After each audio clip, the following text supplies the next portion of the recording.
I'm gonna start doing that. So hi everyone once again. So you all probably know who I am. My name is Serikbolsyn and I recently reached candidacy in my program. So now I'm officially a PhD candidate in teaching English as a second language at the University of British Columbia. Yay! And today I want to talk about something really meaningful to me. This is something I decided to talk about while discussing some other interesting things with Michelle and Bridget some time ago. And I thought that this is something I want us to start talking about, right? So this is like a critical conversation on a very important topic. And the topic is, what are the practical implications choosing and doing impactful research in applied linguistics? And of course, what is impactful, right? That's quite subjective, I guess. And I will be sharing what is impactful to me as a researcher and to me as a person from Kazakhstan who wants to contribute to practice and also research there, or critical practice, right? And again, as I said earlier, there is no formula for doing this, but it's an invitation to this critical conversation where we can decide for ourselves and for our community of practice in Kazakhstan. And there are different positionalities that we hold, right? And also different philosophical assumptions that we bring into research, be it ontological, epistemological, or axiological.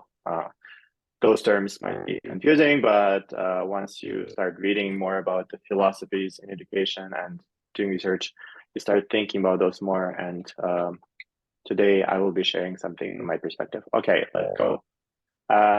And before I go further, I would like to acknowledge that I'm on the unceded territory of Musqueam people. Musqueam people are the indigenous people that live here on the lands known as Vancouver. The colonial name is Vancouver, and you already know that I'm from South Kazakhstan, so I'm here as an uninvited guest, learning and studying on this land, right? And today's agenda is different things that I want to talk about, including my personal journey of navigating different topics and methodologies in applied linguistics, and also then after that, after positioning myself in the field, I will share how I approach, or how I think we could approach selecting impactful research topics, narrowing down the topic, research questions and methodologies, and then also constructing a conceptual framework with reason and rigor, articulating your positionality as a researcher, and also conducting high quality qualitative research. So yeah, let's go. Yeah, so just briefly, I won't talk too much about myself because there's a lot I will be sharing later, right? But I started teaching English officially in a classroom in 2014.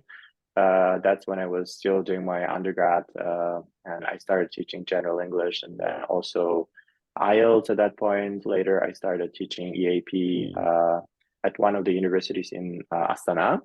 Also, I had a chance to work with students who major in information technology and related fields. And now here I work with undergrad students who come from different countries, including China, Indonesia, Turkey, and so on. So it's a very different context from Kazakhstan, where I shared the same linguistic and cultural repertoire as most of my students. But here I'm like, oh, yes, I am multilingual, and they are multilingual, but we are different kinds of multilinguals, you know?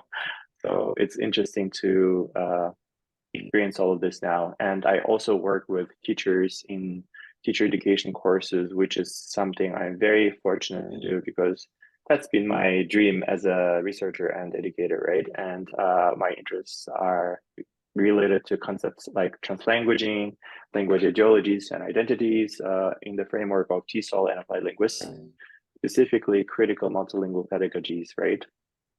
And you can also see the topics that I covered in my MA thesis and my PhD dissertation, which I'm still working on, of course.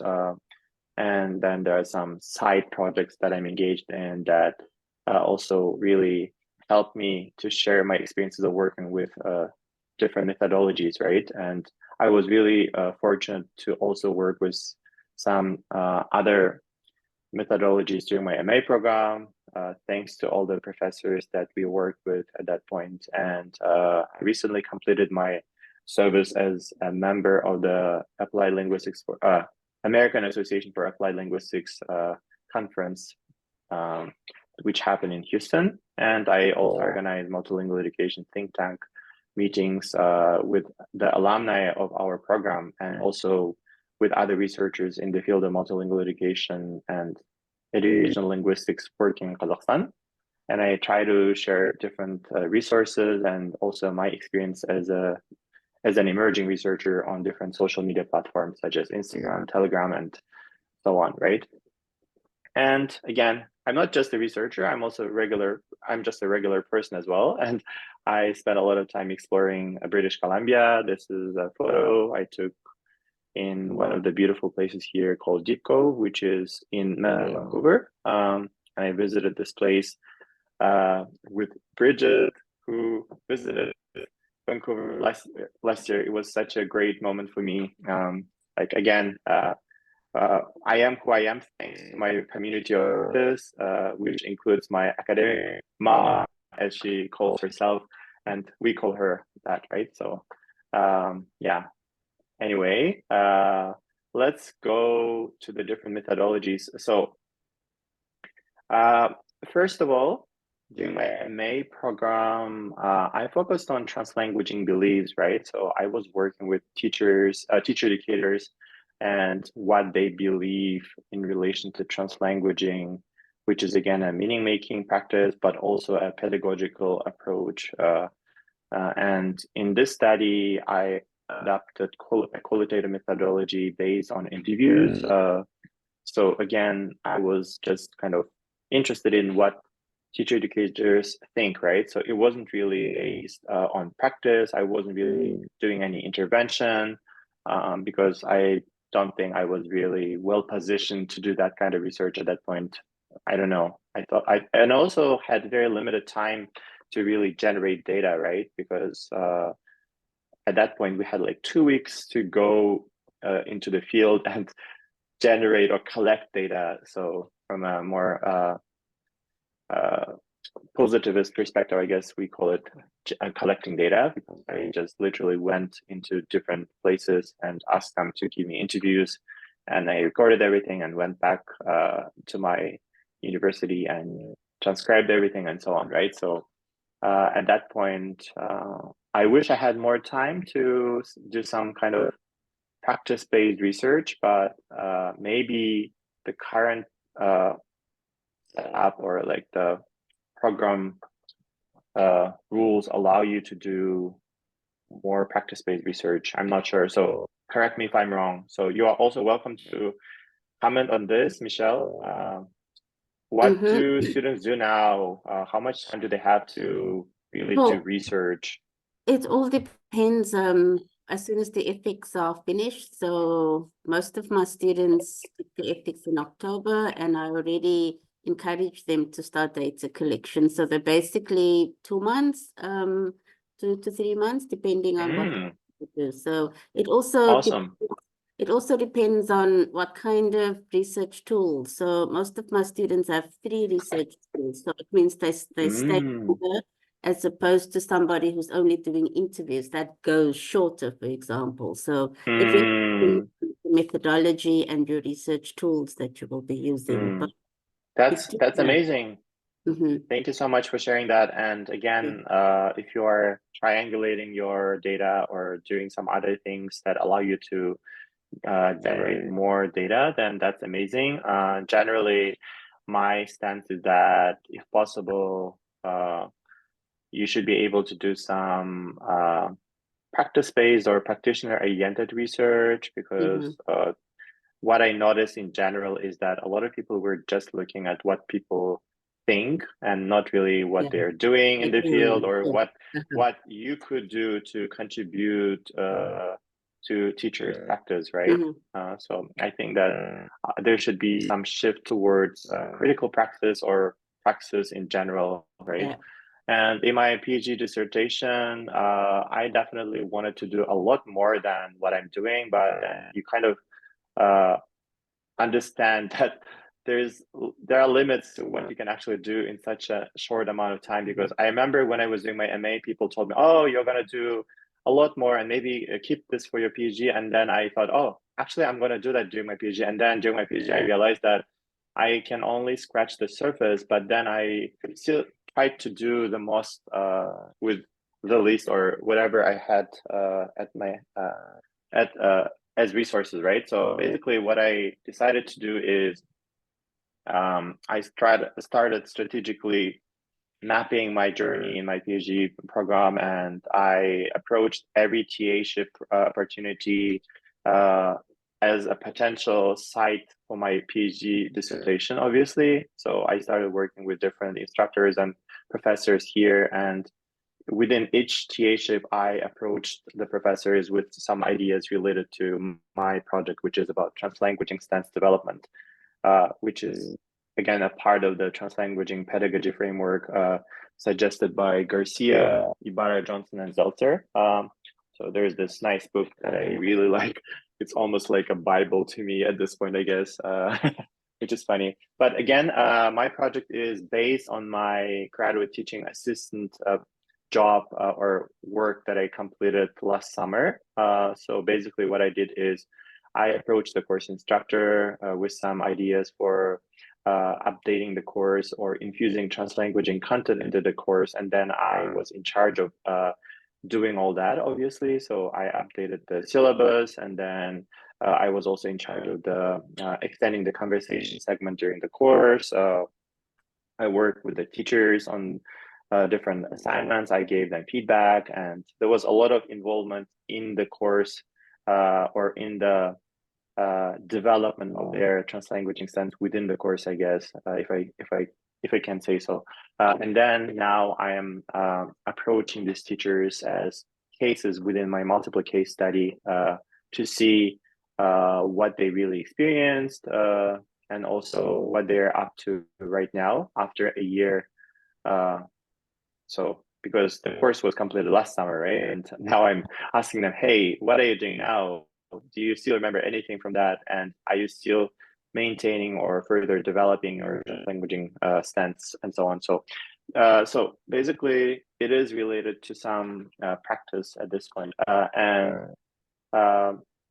Yeah, I wish I could do more intervention maybe, but I think that this is still a good balance of looking at what teachers are doing and also kind of being involved in the practice of shaping their translanguaging stance, right? So I am looking at my own practice as a teacher educator, but also I'm also looking at the teachers' individual unique experiences of developing their stance. And then there were a number of other projects that I completed during the during my MA. For example, there is a publication in the NUGSE NUGSE Research in Education Journal, which is about the changes in translanguaging beliefs of 3 practitioners. So you can take a look at that. That one is a collaborative autobiographical narrative inquiry. So it was, again, about us teachers who participated in that study, right? So I think that you could possibly also focus on yourselves in your research if you are practicing, if you're doing something at the moment of your research, right? Like, do you teach, for example, at a private school? I'm not sure if that's even allowed, but I think that a lot of students still continue working, right? Because it's so hard to rely on just your stipend, I guess. I think that's the reality everyone agrees with, I think. But this one was, again, about us teachers who were in that study. And then translanguaging pedagogy for academic writing instruction. This is a study that I completed in in the years after I completed my MA. So it was based on my work as an EAP instructor at the university, at the university where I worked after my MA program, right? It's in Astana. So what is the methodology here? It's a practitioner inquiry, or you could also call it an action research study. So I identified a problem within my practice and I approached the problem from a specific theoretical perspective, right? And if you think that you can do this as a teacher within the MA program, that's amazing. And I know that there were some plans regarding creating a what is that? Low residency MA program, right? Or low residency multilingual education program. So I think that this could work for them because they could look at their own practice, right? Any comments regarding this?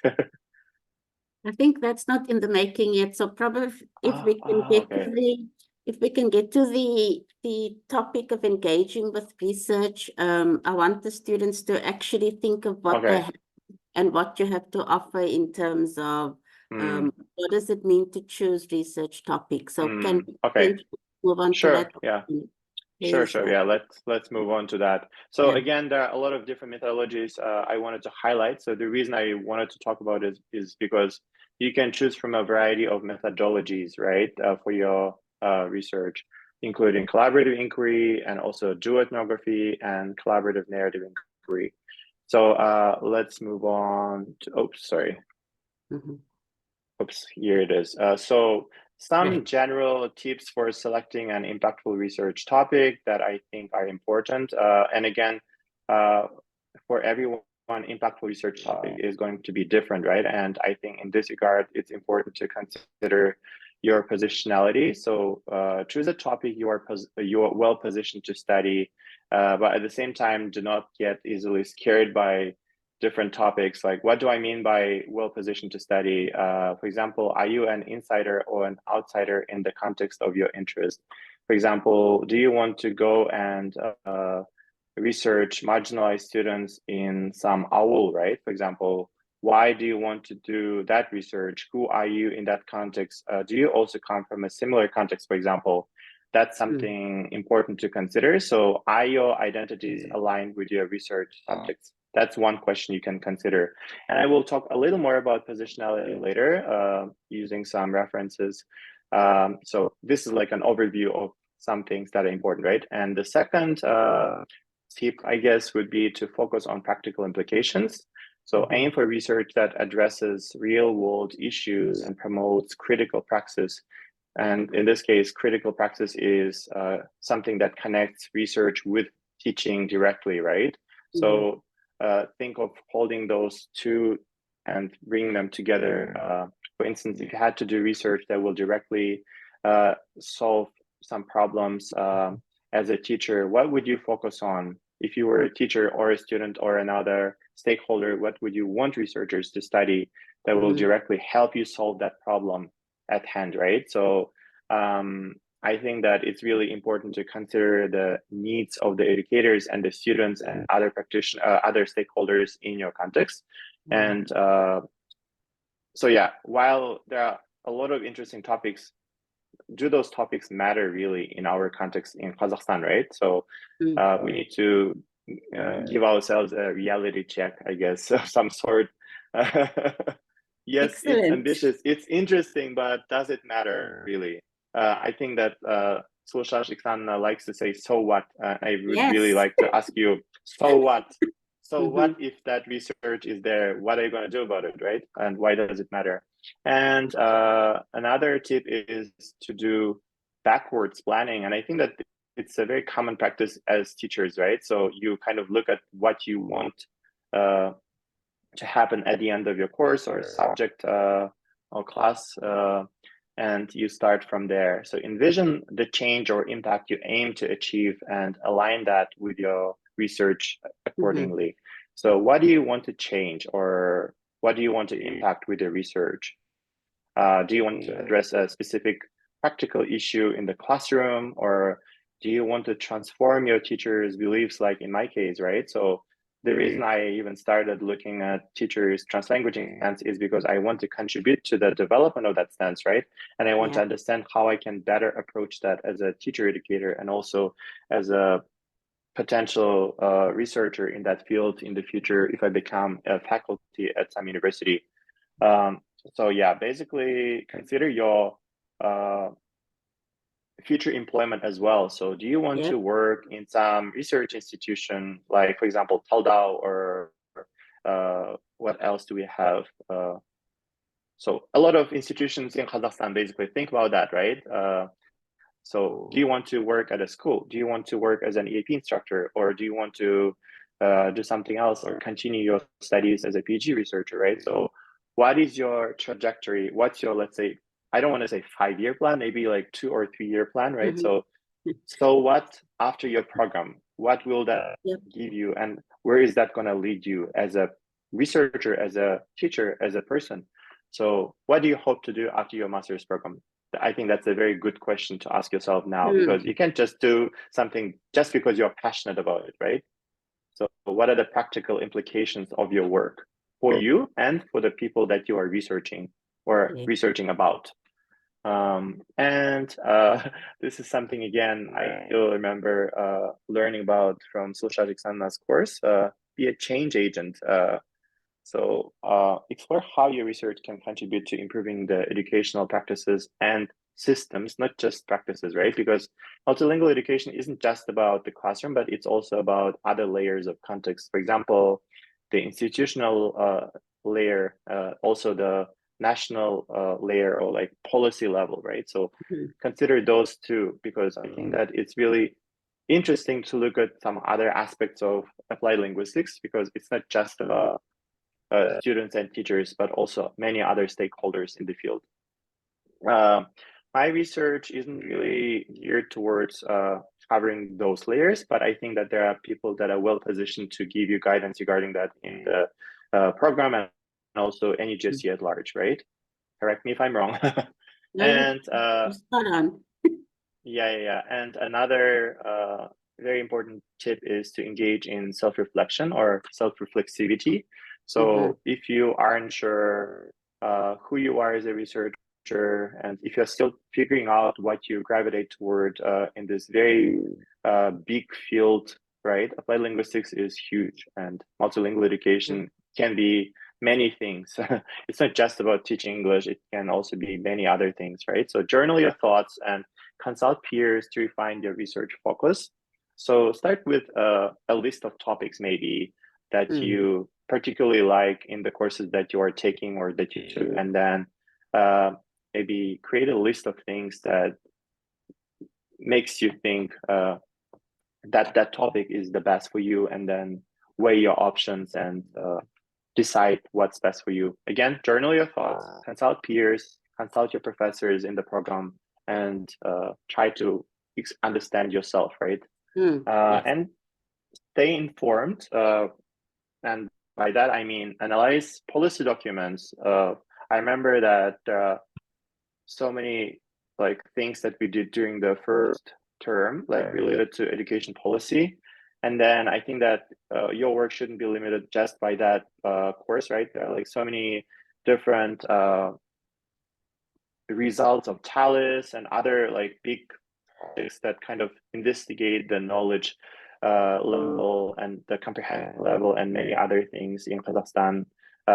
So discuss those documents with peers and people that you think would be interested in that. If you think that there are not enough people interested in those documents within the program, then within the MA program, then go talk to people in higher education stream or inclusive education stream. Honestly, don't be restricted by our program. I think that's one takeaway for me, because I remember that I really stayed in my bubble when I was doing my program, and I thought that maybe I shouldn't have done that, because there are so many things I could learn from very experienced practitioners that come the other streams, right?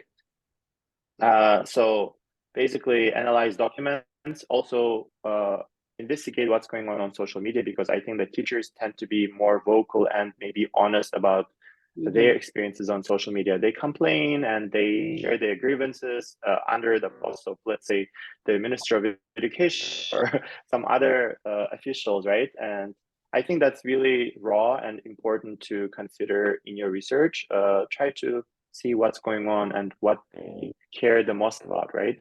And also focus on educational trends. And by focusing on all that, you can probably identify some pertinent research topics, right? Like what's really important. And yeah, that's, I think, all for this part. And let's go and maybe discuss some things that you can do once you have some sort of general focus, right? So I have a general topic now. So what First of all, I think that you should approach work really strategically, right? By doing that, you can refine your research focus and expand your conceptual framework because, for example, in my experience, I got interested in translanguaging during the first term, and I was like, oh my God, this is amazing, I like it. And then I started kind of crafting my following course assignments in a way that would complement my focus in research. And I know that not everyone decides on their focus in the first term, and I'm not saying that you should, but that's one thing you could do.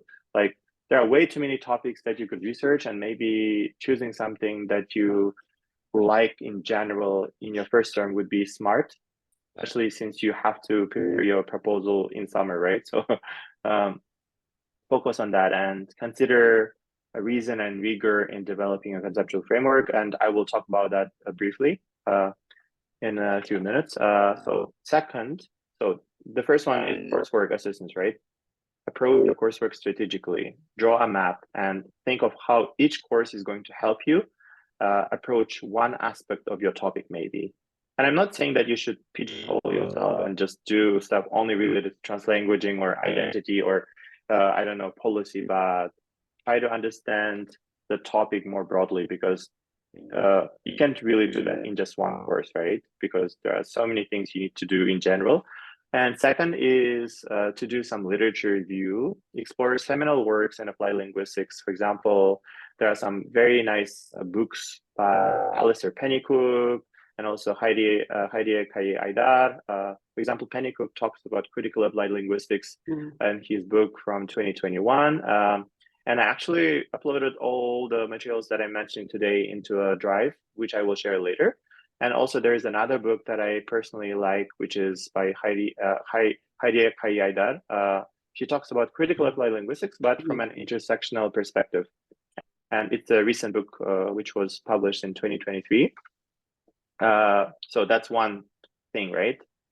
Oops, yeah, literature review. And then another thing you can do is a methodological review. So that's one thing I did in my comprehensive examination paper. For example, I looked at the studies that focus on my topic and I familiarized myself with the various research methodologies and approaches to, let's say, data generation, data analysis, and other things that I usually consider methodology, right? So, for example, that can be, so what do you do regarding methodology? So look at what's going on in the field. What are the current methodologies that people are employing to approach the topic of your interest, right?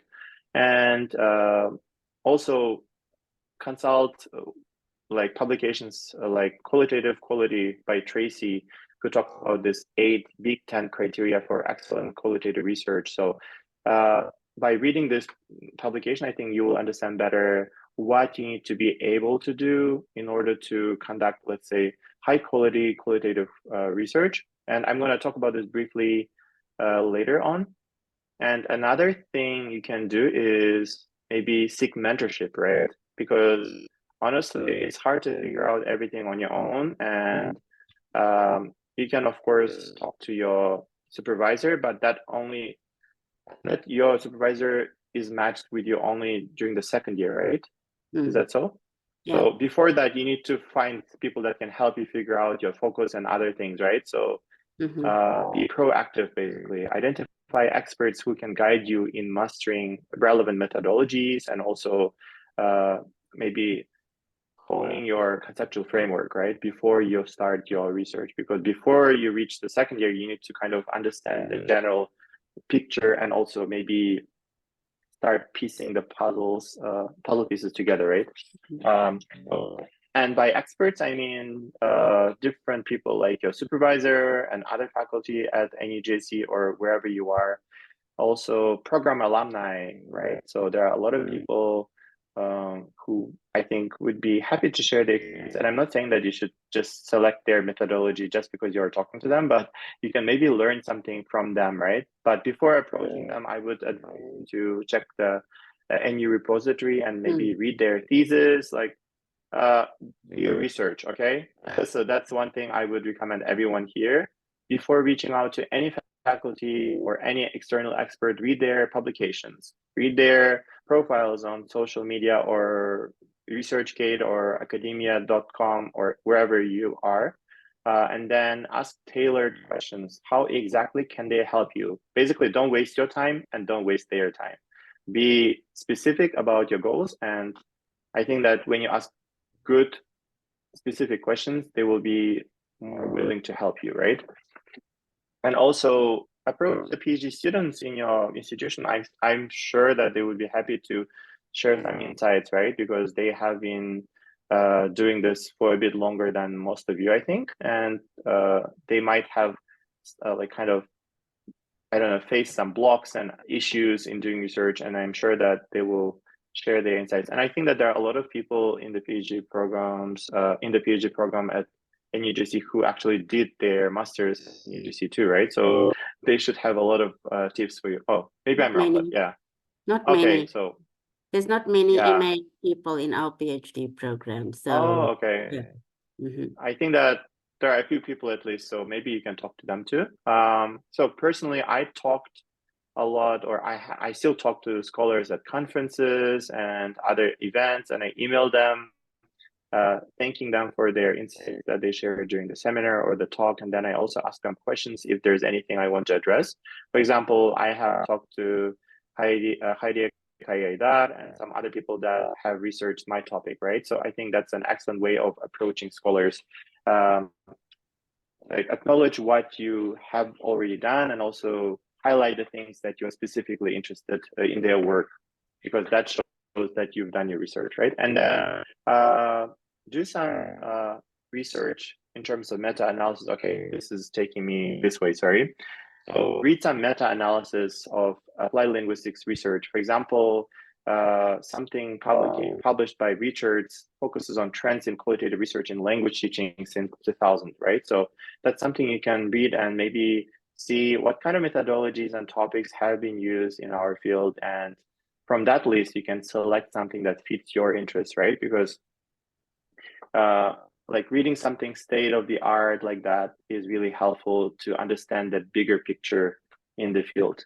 And last but not least, I think this is something really important for me as a researcher.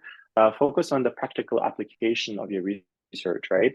Plan to take the research ideas into actionable strategies for practitioners, potentially through workshops or collaborative projects, right? For example, in my case, I researched translanguaging and translating pedagogy, right? And then I focus on that later in my own action research. And now is some sort of an extension of my MA program focus, right? So think of all those things and then share your ideas in workshops and other opportunities for knowledge dissemination. Okay, so let's go here.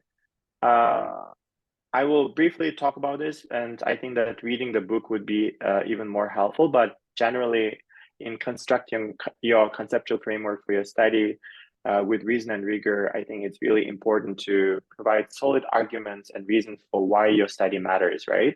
So by this, I mean that you need to clarify your personal interests and goals in this topic. For example, how are your identities and positionality aligned with this topic, right? Are you an insider or an outsider? Are you studying up or down or studying across? For example, by studying up, I mean, are you researching policymakers who hold more power in the field than you, right? Or are you studying down by focusing on people who are, let's say, marginalized and who have maybe less power in relation to you? So focusing on those things or understanding those things are really important, I think. And also you need to conduct a solid literature review to understand your topic and also to construct a solid theoretical framework, right? And also second is about articulating how your conceptual framework is appropriate and rigorous. So for this, you will need to clearly identify and clarify the relationship of your key constructs. For example, in my case, it was explaining how translanguaging is connected to language ideologies and identities to kind of approach my topic more rigorously, right? So I think that consulting this book called Reason and Rigor by Ravitch and Regan would be nice. And the book is very understandable.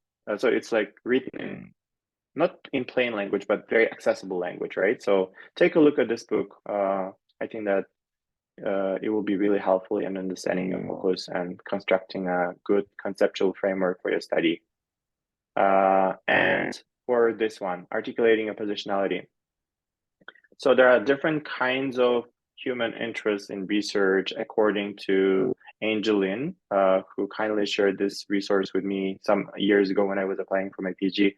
And again, there are various research paradigms, including positivist research that's more aligned with hard sciences, right? So natural sciences, experimental psychology, and so on. And then there are some practical human interests that I usually approach from paradigms that are more interpretive, including ethnography and so on. And then there are critical or more emancipatory interests, which are approached from methodologies or using methodologies such as critical ethnography and so on. So in each paradigm, you will have to consider different kinds of questions, right? But generally, I think for you, it's important to articulate your positionality by answering such questions as, why do I do research? What kind of interests motivate me, and so on. So here's a good list of questions that you can answer on your own. And of course, this list is not exhaustive, right? But I think that it's a good place to start. And I encourage you all to maybe jot down these questions or screenshot these questions and understand how you can answer these questions in your reflective journal later. Other research participants in your research also subjects of knowing, or are they largely positioned as objects of analysis, right? How can I design my study in such a way as to carve out a more dialogic space for the researcher and the research participants? Apart from my own voice, whose voices are also reflected in the knowledge produced in your work? What are the tensions between these voices, if any, and how have they been included in the knowledge produced? And what kind of knowledge will I produce? Is it descriptive? Is it also reflexive, potentially transformative, according to these frameworks, right, or paradigms? And what is the possible impact of my research or the knowledge that I shall produce, and for whom? So I really like these questions, and I think that they're generally helpful. And there is a quote that I wanted to include in my presentation. This is from Marie Buchholz's work, Marie Buchholz and her colleagues' work, which focuses on researcher positionality in linguistics, right? So discussions of researcher positionality from the standpoint of scholars who are themselves from marginalized groups are particularly valuable in exposing how traditional research conducted by members of hegemonic groups may be harmful or may miss key insights. So I think that most of us are insiders, and we are representatives of the groups that we are researching in Kazakhstan, right? So this is an excellent opportunity for you to understand who you are as a researcher and to harness that positionality in doing research, I think. So take a look at this and think of this on your own. And I want to finish faster so that there's some time for questions, but generally this is like a bucket, I guess, of some criteria that you can consider in conducting qualitative research. And of course, there is no universal list of criteria that you can follow, but this is a helpful thing to consider. This is from Tracy's work on qualitative quality. And she says that research that is counterintuitive, questions taken for granted assumptions, or challenges well accepted ideas is often worthwhile. So that's one quote that I wanted to highlight. And again, I will share this with you in a moment. So the general takeaways: to make meaningful contributions to both academia and educational practice, understand who you are and who you want to be as a researcher, right? So build that map and see how you can achieve that goal through your research and through your critical practice, right? As an educator as well, not just research. And understand the current theoretical and methodological dialects. So what is trendy and what was done before you, and what do you think should be done in the future? Because it's really important to understand the history of the field, because some people try to reinvent the wheel, but those things have already been done. And by revisiting those ideas may be helpful to you as an emerging researcher, right? And then understand the strategically use your coursework and other affordances at NUGSE. So attend seminars, be proactive, talk to different researchers, not just people in your area of expertise, but also people in slightly different areas. That's one beauty of NUGSE, because the school is relatively small, so you kind of stay in touch with other areas of research in education, right? But after coming to UBC, I realized that each department is like a separate planet almost. So it's hard to really follow what's going on in other fields. So please use this opportunity to listen to what other fields are doing in education. Stay connected to them. Talk to the master students and PhD students that are doing research in slightly different areas of education.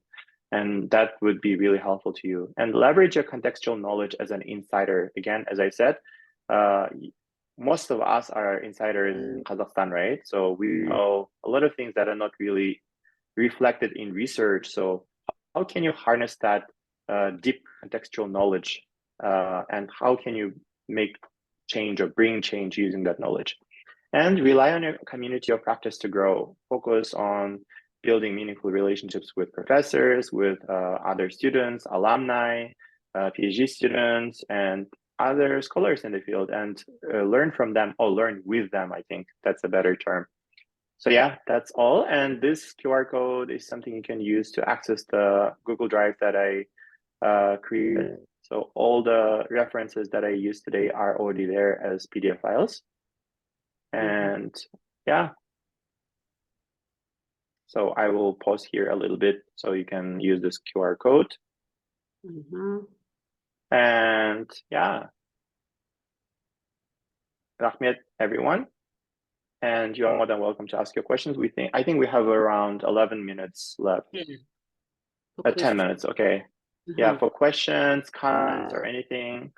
And again, I want to repeat that was not a formula for doing anything, but rather like something that worked for me and might work for you, right? But yeah. Okay. Thank you so much, Serikbolsyn. This was really insightful.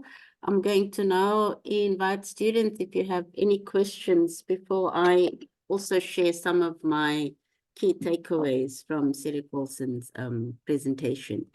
Any questions from the students? Comments? Yes, thank you so much for your presentation. I've got lots of inspiration and some ideas for my future thesis work. I just wanted to ask you about my future topic. If you have any advices or recommendations. I'm also interested in language identity of multilingual students. So this topic, is it appropriate for using it as a kind of thesis work? And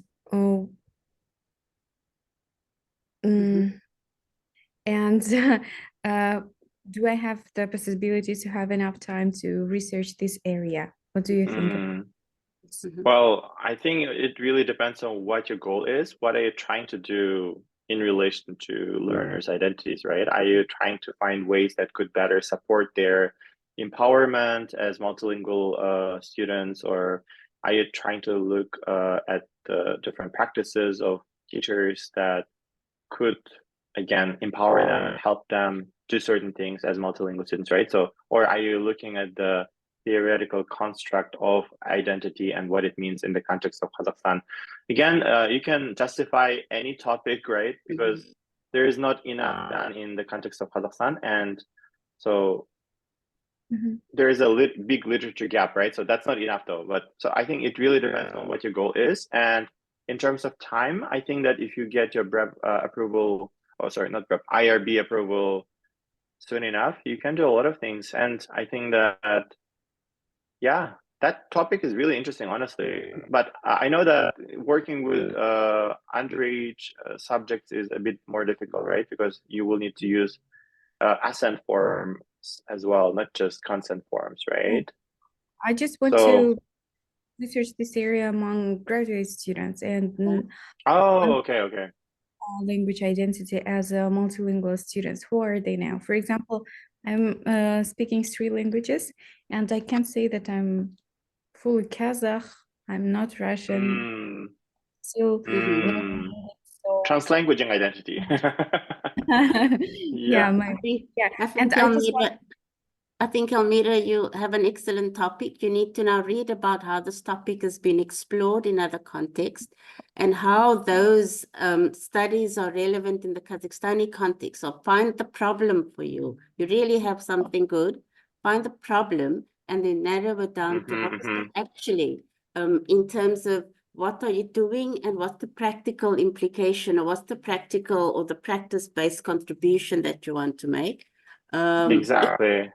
So don't narrow yourself down to translanguaging at this point, but try and find what the does. Because I know Prof. Manan is doing a lot of interesting work from a new liberal perspective on those kinds of issues and how these policies are actually marginalizing our identities. But in the Kazakhstani context, what is the issue, right? And probably that issue has not been explored elsewhere.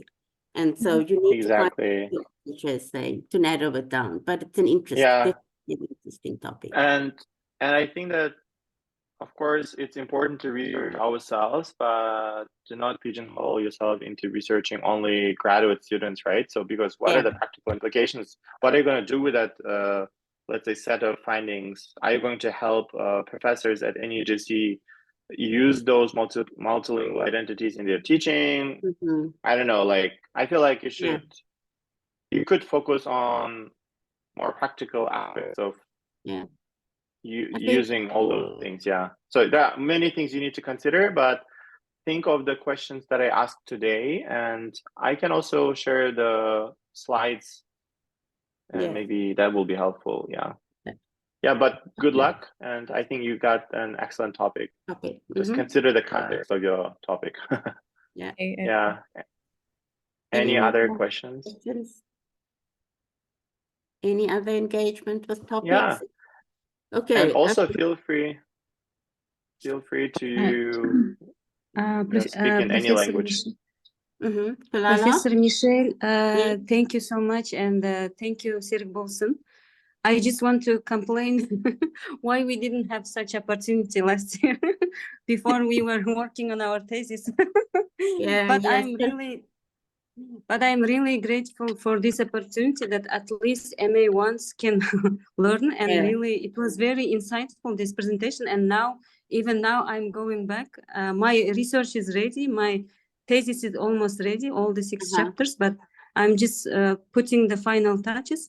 But I'm still like, it's really great. This, I think this information will be very useful for MA1 students. Thank you, Serikbolsyn and Professor Michelle. Thank you, Gulala. Thank you, Gulala. It's really because we realized with your group that there were some challenges in choosing topics. So we've never had it before, and this is why these new initiatives are actually happening now to support our students. So Gulala, it's all about your group changing practices and the way we're doing things. So thank you.